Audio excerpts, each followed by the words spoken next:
Hi guys, welcome to my channel. ఈరోజు చక్కెర పొంగల్ చేస్తున్నాను ఫ్రెండ్స్. అందుకని రేషన్ బియ్యం తీసుకున్నాను. ఇలా శుభ్రంగా కడుక్కోవాలి. తర్వాత ఇలా కప్పు తీసుకొని పాలు ఇలా కొలుచుకోవాలి. అంటే బియ్యం ఏ కప్పుతో అయితే వేసుకున్నామో ఆ కప్పుతో పాలు తీసుకోవాలి. చూడండి, ఇక్కడ 2 కప్స్, ఇవి 3 కప్స్ పాలు పోస్తున్నాను. అదే కప్పుతోనే 3 కప్స్ వాటర్ పోసుకోవాలి. ఇక్కడ ఇలా కొలుసుకొని కప్పుతో వాటర్ వేసుకోవాలి ఫ్రెండ్స్.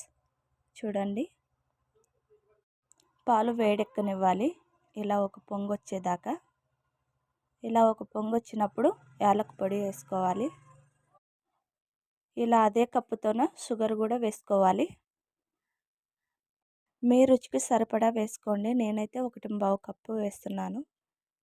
కొంతమంది షుగర్ తక్కువ తింటారు కదా, దాన్ని బట్టి వేసుకోండి.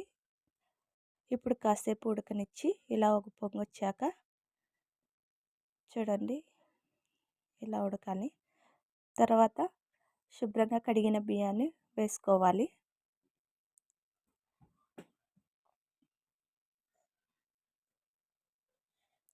చూడండి ఫ్రెండ్స్, ఇక్కడ ఉడికిపోయింది. ఇలా ఒక ప్యాన్లోకి నెయ్యి వేసుకొని వేడయ్యాక బాదం పప్పు, కిస్మిస్ వేసుకోవాలి. ఇలా వేయించుకోవాలి. తర్వాత చక్కెర పొంగల్లోకి వేసుకోవాలి.